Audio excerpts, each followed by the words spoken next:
It is Huddle Up. JP Shadrick with you from the Team Hotel in Troy, Michigan, as the Jaguars and the Detroit Lions get joint practices underway earlier today. Plenty to get to on the show coming up today. We'll review the first joint practice.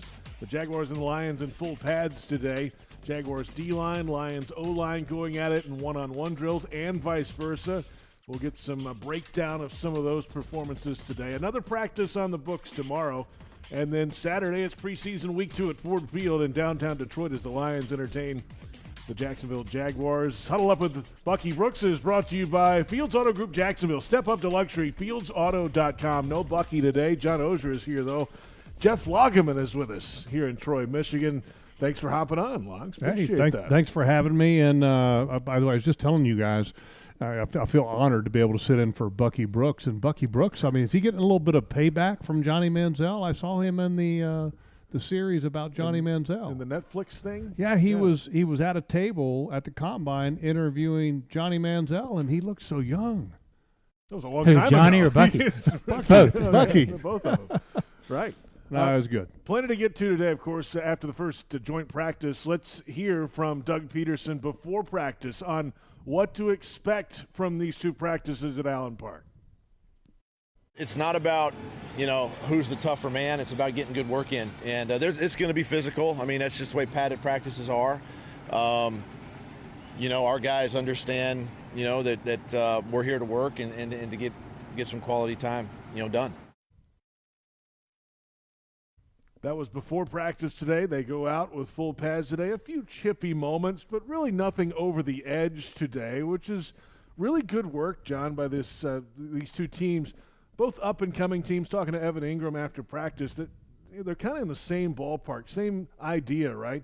NFC for the Lions, finished strong last year. The Jaguars did what they did. They're kind of ascending franchises, so there's a lot of respect out there on the field today. Well, I want to get Jeff's thoughts on this in a minute, but it seemed I missed the first maybe 7 or 8 minutes because I was over shooting Jaguars AM. But once I got out there, all the feedback, everything you saw was that the Jaguars' defense, especially the pass rush, had a pretty good day against a pretty good offensive line. Looked like the Lions' offense later on had some success, but the NFL offenses are going to have success when there's as much talent as the Lions have. Jeff, I'm wondering if you saw the same thing. Pretty good day for the front seven for the Jaguars. I thought it was arguably the best day for the pass rush in one-on-one, which all of camp. Yeah, I mean, Really? and here's the thing. Look, I was really looking forward to watching the one-on-one drill because the Detroit Lions have two of the best tackles that there is in the National Football League, maybe the best tandem, with Penei Sewell at right tackle, Taylor Decker at left tackle. I mean, a really good tandem. And I thought that Trayvon Walker, Josh Allen had very productive days, arguably their best days, and that's what you want to see against premier competition. Now, the chippiness that you alluded to, I think it was a little bit more than just a little bit. The Detroit Lions look like they're trying to build an identity on defense, and those guys were the ones that were kind of crossing the line. Yeah, that was more on the Lions' It defense. was on them. Yeah. Okay. Yeah. And they were crossing the line, and the Jaguars' offensive players were like, wait a minute. And, in fact, at one point, I mean, there were both teams leaving the sidelines on opposite sides of the field to meet in the middle, and there was more than a little bit of pushing and shoving going on. Right, but the point is, and Evan made this point after practice, you can go to the edge of that and protect your guys and do things like that. There's no punches thrown. There's none of that stuff going on. There was a little bit of those skirmishes. Well, if you're going to do it, just make sure nobody sees it. Of course, leave it to Jeff Lageman. Looking like an ex-player. Set a tone, right? Well, I mean, set a tone and then just make sure that you don't get over the line or at least get perceived across that line. The other part of the one-on-ones today, obviously this Lions defensive line is stocked with big names, young talent, the whole deal, against the Jaguars tackles on the outside. Walker Little, Anton Harrison, who actually left practice early today, kind of favoring that shoulder again. What'd you make of those groups today? Well, when they went to one-on-one, okay, they were literally, if I was standing in the middle, okay, and Selly's here, Trent Baalke's here, I mean, we're at the perfect position because we can literally go watch the defense pass rush one-on-one, turn your head to the right, and then watch the offense against the Detroit Lions in pass rush one-on-one. And it was a great venue point, and I can tell you, Aiden Hutchinson got stoned a few times against Anton Harrison. And Anton Harrison, I thought, was really good. Not only was his feet good, but he really showed an ability to anchor, which is what I had a little bit of concern about, not a lot. And so I thought he had a really good day. So I think there was some really good things on both sides of it. And then you brought up the shoulder after that one-on-one drill in that team period. Anton Harrison had to come out and was in a noticeable amount of pain. And he's wearing a harness. And for people that don't know what a harness is, a shoulder harness, there's a kind of a cloth, canvas material that goes around the chest, and then it connects to a cuff that goes around the arm. And what it's designed to do, and there's a connection between the two, and it's designed to keep the arm from getting away from the chest body too far to help protect the shoulder a little bit. And it's something that he's wearing. And if he had a problem with the shoulder earlier in camp and then it grabbed him like that today in camp, I'm not an expert here, but I've worn those shoulder harnesses before, and it was usually an indication there's something wrong and it probably needs fixing, but, you can still play with it. Yeah, hopefully he'll get, shut him down for the rest of preseason maybe. I mean, I'm just speculating. Maybe give him some rest before the regular season at this point. Well, which is tough for a rookie. You still got to get time out there. Yeah, and he's a young player. You want to give him the rest. And look, and hopefully it's not something that needs fixed, that it just needs rest, and they're being overly cautious with the whole harness thing. But I can tell you this. I mean, a first-round pick. He's a right tackle. You're going to be losing your starting left tackle, Cam Robinson, for 4 games to start the season out. Josh Wells went out with an injury today. Which didn't look good. With some kind of an injury. We don't know exactly what it is. I mean, so now all of a sudden, what a position that you felt like was very deep once you started training camp, in a matter of one day, you go, wait a minute here. It's a little concerning. Let's come back in a moment. Plenty more ahead, recapping the first joint practice for the Jaguars and the Lions in Detroit today. And if you're a Jags fan who's always on the move, we've got the perfect plan for you. With our bundle at the bank, you can purchase tickets to 3 or more games starting at just $58 per game. Get the flexibility you want for your time this fall. Visit Jaguars.com/tickets or call 904-633-2000. This is Huddle Up.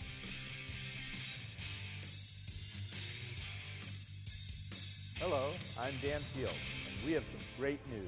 Fields has the vehicle you want, in stock, priced right, and ready for delivery. Fields Auto Group is Jacksonville's luxury automotive destination for Cadillac, Jaguar, Land Rover, Lexus, Mercedes-Benz, and Porsche. Inventory is back and available for immediate delivery. And every Fields customer can take advantage of our Fields Amenities program with complimentary loaners, car washes, and our cafes. You deserve the best. Stop by today or go to fieldsauto.com. Frank Frangie here. When you want barbecue in Jacksonville, you want Bono's Pit Barbecue. You can find Bono's locations all around town and on game day at Everbank Stadium, because Bono's is the official barbecue of the Jacksonville Jaguars. Over 70 years of authentic Southern Pit Barbecue.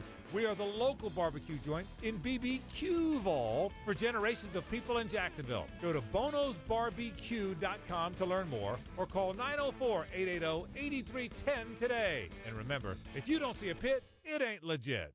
Are you ready to elevate your tailgate experience, Jaguars fans? Citrus Distillers, a proud partner of the Jacksonville Jaguars, is excited to announce the 2023 Jaguars Limited Edition Whiskey Bottle. Now available at Total Wine and other participating retailers. Elevate your tailgate experience, Jaguars fans. The 2023 Jaguars Limited Edition Whiskey Bottle. Duval!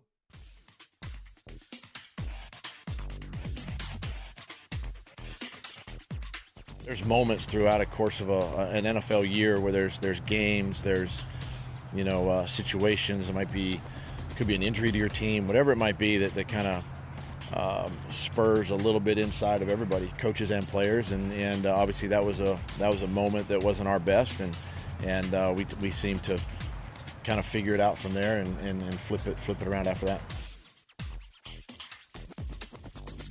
Welcome back. That is, of course, head coach Doug Peterson, and rehashing the Week 13 game last year where the Lions hung a 40 burger on the Jags, 40-14, but it was the beginning of the great run for the Jags. Welcome back. It's Huddle Up. JP Shadrick, John Oehser, Jeff Lageman in for Bucky, and we're here in the the Detroit area at the team hotel after joint practices today and tomorrow at Allen Park, the home of the Lions, today in pads. I don't believe pads tomorrow. We're breaking down some of the action earlier today. And, John, you and I talked about it right after practice. Logs, I think I might have been standing near you. I don't know if you saw it or not. To me, the play of the day was Devin Lloyd stepping back in coverage. I think it was the first snap of like the regular middle of the field 11-on-11, drifting back in coverage, one-handed, right-hand interception. Makes a great play off Jared Goff.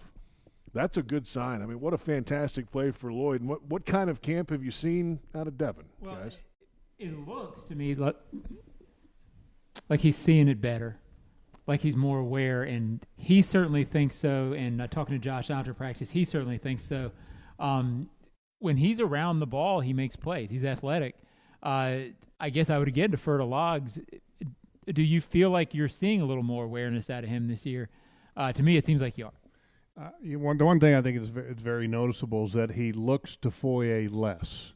When the huddle breaks, and then when the communication is happening when they're on the field. Which last year, at times, I mean, I hate to say this, Devin was like looking at Foye the whole time and then looking at the offense, kind of getting a gauge, what am I supposed to do, and then where am I supposed to be? And when you play linebacker, you can't do that. You're the one that has to be directing the traffic, and then your mind has to be clear and free so that you can be an athlete and you can anticipate, so your focus is on what they're doing as an offense instead of what I have to do.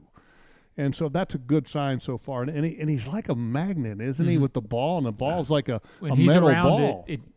It gets in his hands. And it's funny, Jeff, I hadn't talked to you about this. I didn't tell Devin Lloyd what you had just said because you just said it now.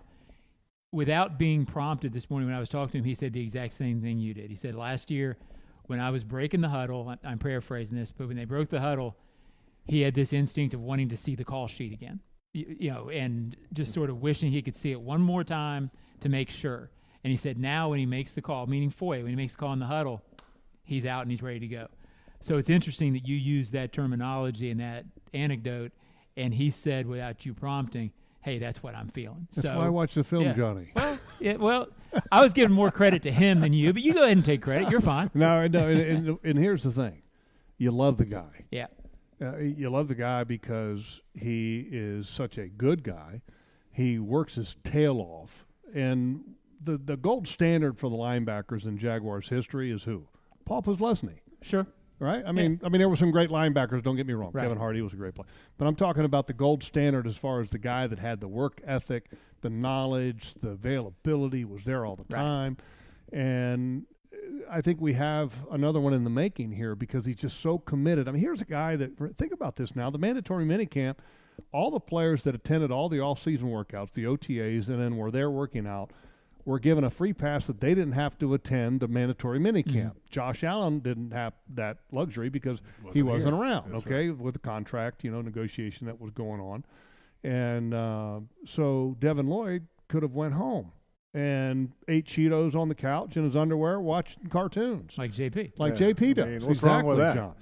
And he didn't. He chose to participate in the mandatory minicamp because he felt that it was valuable for him to get the reps. I mean, I was dedicated, but I probably would have been eating Cheetos. But I give him credit because, he's that kind of a likable guy. And you root for him, and he is like a magnet when he's around the ball, and he's so daggum athletic. The one thing he's not a blazing fast guy.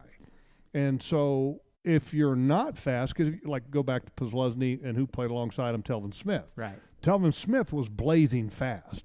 They got there at the same time. Paz got there because he anticipated. Telvin got there because he was there fast.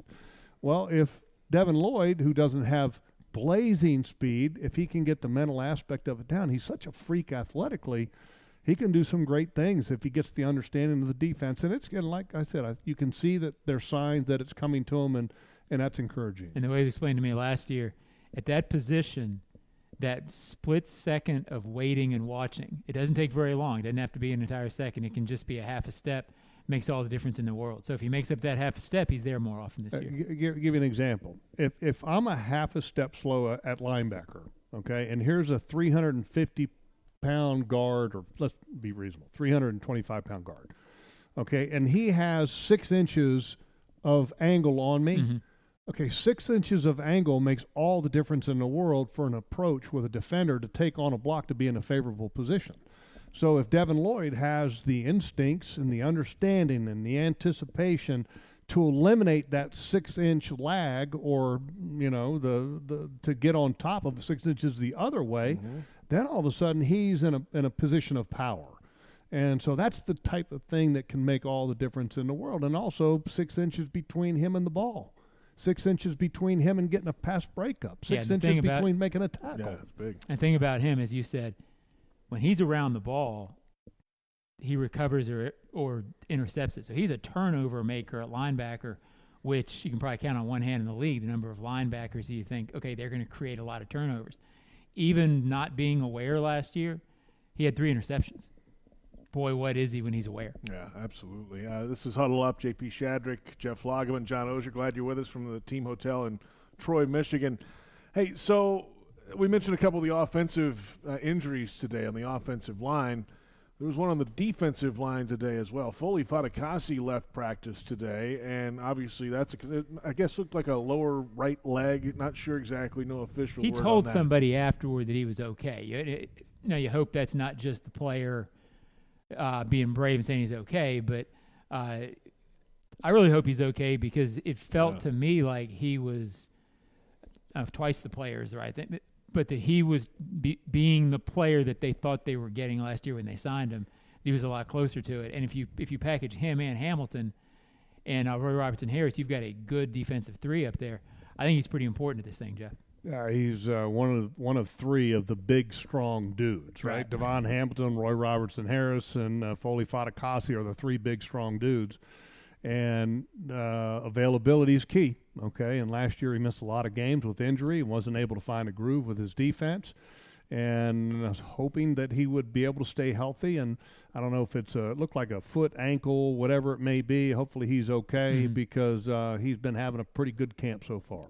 We'll see what happens with him moving ahead. Hey, Jags fans, want customized Jaguars furniture for your home? Well, check out ZipChair.com and browse all customizable options. ZipChair, furniture for fans. We're back in a moment. Jaguars wide receivers had a pretty good day. We'll break it down after this on Huddle Up.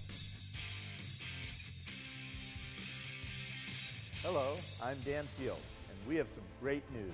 Fields has the vehicle you want, in stock, priced right, and ready for delivery. Fields Auto Group is Jacksonville's luxury automotive destination for Cadillac, Jaguar, Land Rover, Lexus, Mercedes-Benz, and Porsche.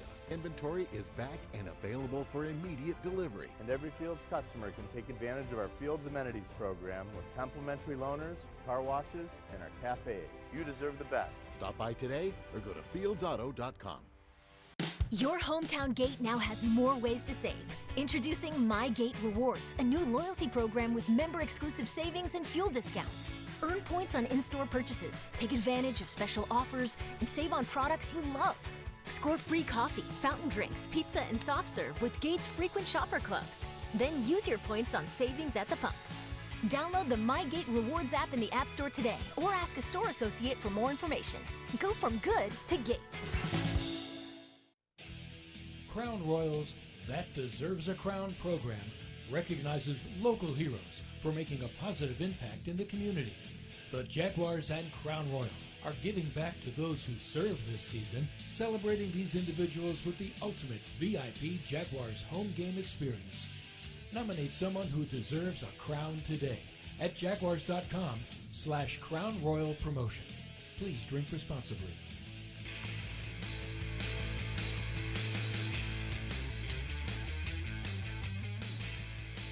Welcome back. It's Huddle Up. It is Wednesday. JP Shadrick, John Oehser, Jeff Lageman, our entire crew from the Team Hotel in Troy, Michigan. The Jaguars and the Detroit Lions joint practice today and again tomorrow. And then the Jags are on their own Friday.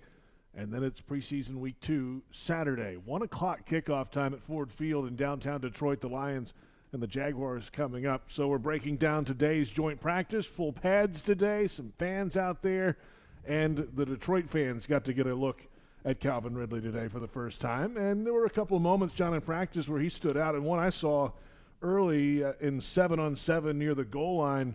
He breaks out to the front left pylon, makes a catch over a defender, tells him all about it, and it turns out they grew up in Florida together, so there's a little bit of that going on with Calvin Ridley today. But Christian Kirk had a similar play on the front right pylon today for a touchdown down in that kind of tight goal line area in 7-on-7. So there was another deep ball to Ridley today too. So the receiving group here, we've heard about them all camp, but they're continuing to make plays. Yeah, I thought Trevor also had a nice play. I think it was to Ingram in the final 11-on-11 where he saw the defender coming off about a 20-yard pass down the field, which I thought was good considering that felt like the most live time of practice to me. I watched the offense the whole day, and I had kind of a funny, feeling about it. I wasn't overly dazzled. Calvin really had a beautiful deep route, and it looked like the Lions cornerback lost him, and he was about 15 yards open. So my first impression was I wasn't dazzled, and then I thought, well, I wasn't dazzled, but they still looked good. So I think that's just sort of what you expect now. And it seems like every practice you go out there and Ridley does something that he makes look routine that's not routine, I guess is what I'm getting at, Jeff. So I think that's a good thing when you're not dazzled by something you see offensively, and it's just what they do. Right, and I thought it was a good day. Yeah. Not a great day, but a good day, which, look, you start stacking good days together, and you're going to win a lot of football games. And, to think about adding Calvin Ridley to the current mix that you have, I mean, let's not forget that Zay Jones and Christian Kirk, I think the only duo in the league that had 80 catches last year together. I mean, that's tremendous, and now you're adding a talent that looks like he's a step above even those two guys. So I think it's going to be exciting, and they're getting great work in, and they're competitive as all get out, and that's what you really like to see. And Trevor, I think, is still getting better, and he's not perfect. He still makes some mistakes. There was one play where he faked the handoff and went to hit a slant right to his right, and he missed it by I don't think 3 yards or something like that. And it was what I loved about what happened next after the drill. Trevor and Christian Kirk worked on the exact same play. Yeah. I mean, when you have a quarterback that sits there and goes, dadgummit, I need to work on that. So the play or the group period ends, and he goes over and has Christian run the exact same route, fakes the handoff, makes the throw, and this time he hits it. I mean, that's what you want to see out of a quarterback. And that wasn't like the coaches said, hey, Trevor, come on over here. We need to work on that. He did that. And the receivers are pros, too. They're, if not ahead of them, they know what's coming. They're there. On Huddle Up, Jeff, I like to ask questions of the scout because Bucky's kind of a scout. He wears different hats. So okay. I know you're kind of a scout as well. You could do that. Explain to me Zay Jones. I think people know Christian Kirk and they know Ridley very well, and they get a lot of pub. What is it about Zay Jones that makes him good, and why is he so important to what they do? Well, let me answer the second part of that first. He's the leader of that group, and you're talking a great group that has strong performers. He's the leader. And all you got to do is watch the dynamic when they're in practice. Right. You can tell that he's the guy that gets out front. He's the guy that talks, and you can tell they all get along, and it's because of Zay. Zay's got a tremendous magnetic personality that I think really draws people in. I mean, you've talked to him before, and he's a joy to talk to, and he's not a bore. Right. And Christian is a little bit more quiet, and Ridley being the new guy on the block, you can tell that Zay's kind of the leader of that group. And from talking to the wide receiver coach, Chad Hall, he said as much to me the week before last, said that Zay's really the leader of that group. But he's also an excellent performer. He's competitive as all get out, and he works hard at his craft. And he's got a skill set that's not to be just kind of dismissed. I mean, and that's the impressive part about Zay. Better deep runner. I mean, a better deep receiver than I think he gets credit for. Trevor said the best double move route runner on the roster last year was Zay Jones. Yeah. I can see that. Yeah, absolutely. In and out, and then all of a sudden breaking open down the field. And he's got really good speed. I mean, he's got a lot of strong assets. And we know all this too already, but I mean, this is a smart wide receiver group too. You have to really know this entire offense because they're flipping routes at the line, but they don't have time to change positions where they're lined up and their splits. You got to run – Zay's got to run Christian's route and vice versa, and they did that a bunch last year. Add Ridley to that mix, and now you'll have some combinations against secondaries that you should have some advantages, you know. You compare the Jaguars wide receiver group to like the Detroit Lions, and look, they've got a really good one in Amon-Ra St. Brown. He's really good, okay? But after him, this wide receiver group that the Jaguars have, I can guarantee the Lions would love to have this group. And I'm talking not just the top 4 or 5 guys. You go past the 4 or 5 guys that the Jaguars have, and you got some legitimate players that deserve to play in this league, from Tim Jones to Austin to 83. I mean, Jacob Harris, Elijah Cooks. These guys, and Cooks is a young player, rookie. He needs some time yet, but I mean, there's some just guys. Like it's always been around here. I mean, that's you wish. Is that right? It's a deep group, and I can tell you, if you took away the top 2 guys, okay, let's take Ridley, and who's going to be number 2? You're going to take Christian out, or you're going to take Zay? Let's say out? Kirk for stats. Okay, let's take Kirk out. So now we got Zay and the rest. You'd feel okay. Right. You'd sit there and you go, well, we're unproven, but we feel confident about the prospect of this young group because we feel like these guys are going to be able to compete. And literally, if you take the top two guys out, you're probably not even looking. I think you're still better than a Detroit Lions. Right, especially if you consider Ingram a receiver, which That's right. All of a sudden they get really deep on guys. Deep group, good group, and it's exciting, and it's going to be very hard come cut down day when they have to make the decision for that position group, not only 2 ways. One, how many are you going to keep, and who are you going to keep? The start of the NFL season is just around the corner, and we can't wait for you to be back at the bank. The Jags host the Dolphins next Saturday, August 26th. Lock in those seats now. Call 904-633-2000 or visit jaguars.com/tickets. We'll wrap it up in a moment. This is Huddle Up. Hello, I'm Dan Fields, and we have some great news.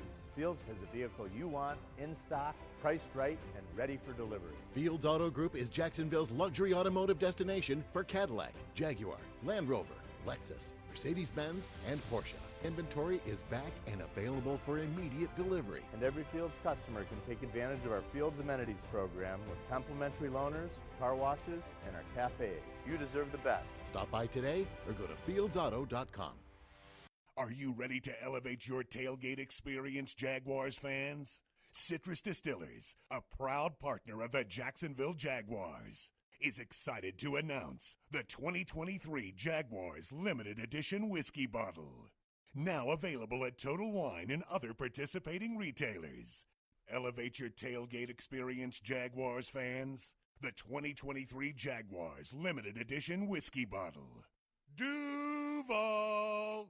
Frank Frangie here. When you want barbecue in Jacksonville, you want Bono's Pit Barbecue. You can find Bono's locations all around town and on game day at Everbank Stadium because Bono's is the official barbecue of the Jacksonville Jaguars. Over 70 years of authentic Southern Pit Barbecue.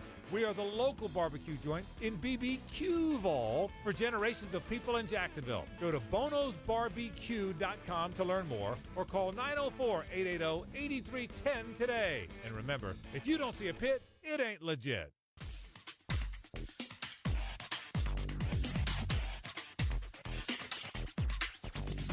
Auto Group Jacksonville. Step up the luxury. FieldAuto.com. Final moments. JP Shadrick, Jeff Lageman, John Oehser on Huddle Up on this Wednesday afternoon from the Team Hotel in Troy, Michigan. All right, so 1 practice down, 1 more tomorrow, no pads. Yeah, and help me out here, Logs. You know me, I'm a pro. I want to do a good job tomorrow, but tell me how to watch this thing without pads. Well, you just watch. Okay, well, all right. Well, thank you. No, I get the feeling that you were hopeful that the second practice against the Detroit Lions would be in pads as well. I don't ask for much. You can come out and say it, John. Right. It's okay. I was hoping a little bit. Well, and the rules is that you can be in pads if you were. I mean, you can be in pads for 2 consecutive days and then take a day off and then be back in pads for 2 consecutive days again, or you can be in pads for 3 consecutive days. Then they have to take, I think it's like 2 or 3 days off without pads. Had one of those early. Right, so they could have been in pads, and I get the impression that Dan Campbell probably would have liked to have been in pads. But look, here's the thing: I believe in what Doug Peterson decides. Yeah, the guy's won a Super Bowl. I haven't, and he's been a highly successful coach. I trust his judgment, and if that's what he believes is best for his football team, Johnny, then we're going to accept it and we're going to like it. I'll accept it. I think Doug's a strong enough person that he can understand if I don't like it. But no, and again, health this time of year is paramount. You had 3 guys injured today in some capacity. Let's not have any more. I'm curious, how after today's practice and what happens tomorrow, does that affect any playing time in the game on Saturday? Do you expect some starters to go? Well, I don't expect many starters to play. I said this in our meeting last week when we were getting ready for the Dallas game, and Johnny, I said that I would be surprised if anybody plays starter-wise against the Detroit Lions, just because the whole reason that you come to a place like Detroit to practice with the Detroit Lions is to have a controlled environment for your starters, so that you can have a lot of reps with them in practice. And if we watch today's practice, a lot of first-team reps. Mm-hmm. So now in the game is a great opportunity to evaluate the guys that you got to decide, are they going to be good enough to make my football team or not? With one fewer preseason game, what you're talking about comes into play even more. Yeah, so, I mean, for me, controlled reps for my starters and less likely of getting them hurt because I'm probably not going to play them in a game, so I don't think they will. A great opportunity to evaluate the guys that you need to look at, which is your 2s, 3s, and 4s in a game environment when the lights are bright come Saturday afternoon. And then the last preseason game against Miami at home, you've got 2 weeks from that game until the start of the season. So I think that's a great opportunity to get your starters some really good reps. See what Doug Peterson decides moving ahead. The Jaguars and the Lions practice tomorrow, same time in the morning. Jags AM tomorrow, right, from Allen Park. Look forward to that. And that's from the practice field. We'll be back here tomorrow, 4 o'clock. With Jaguars Happy Hour and then the Doug Peterson Show. And the Jaguars AM was from the grassy knoll today, wasn't it? The grassy knoll. It was a grassy knoll. There, right where the car parked up, right out of the tailgate, actually. Yeah, nice setup. I was watching you guys over there. Pretty nice. I did a nice job. By the way, the Detroit Lions have a nice facility. It ain't as nice as the MEC. The Miller Electric Center, yes. Okay. The Miller Electric Center, because I got a little mini tour. You guys know I kind of told the security guard, I said, hey, can I use the bathroom? And he said, hey, I'll take you in and I'll show you. And so he took me in and he said, I said, while we're in here, you mind if I get a little tour? And so I got a tour. I mean, I got to see all. Get some lunch, too? No, I got coffee. I got a little cup of coffee and everything. So I got to see the facility. They got a nice setup, but it's not as nice as the Miller Electric Center. Logs, thanks for jumping in today. Hey, I enjoyed it, and it'll be good to get Bucky back in here. He's a much prettier face. That's Jeff Lageman. That's John Oehser. Thanks to our entire crew, Brent Reber, Dave DeCandis, Joe Fortunato, David Cho back home, and Patrick Cavanaugh cutting sots today. For our entire crew, I'm JP Shadrick. Thank you for watching Huddle Up.